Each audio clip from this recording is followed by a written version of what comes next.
বললাম যে মহিলারা শুধুই শরীর সর্বস্ব একটা কি বলবো, মাংসপিণ্ড। একদমই তাই।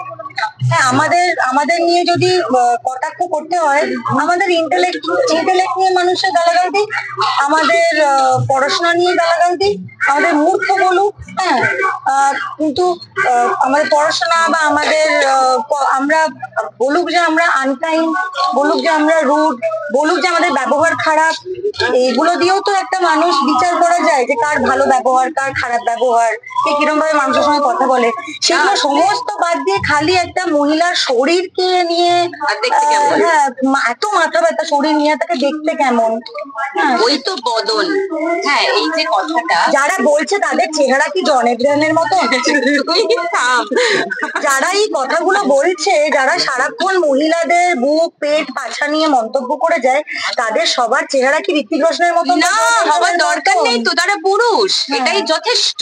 তো তারা আমি তাদের পুরুষ সমস্ত আছে বলেই সার্টিফিকেট হচ্ছে তারা পুরুষ, এবং তারা একজন মহিলার শরীর নিয়ে, নানান মাপ নিয়ে, মুখ নিয়ে, দেখতে নিয়ে বলতে পারে, কারণ এটা তাদের জন্মগত অধিকার। হ্যাঁ।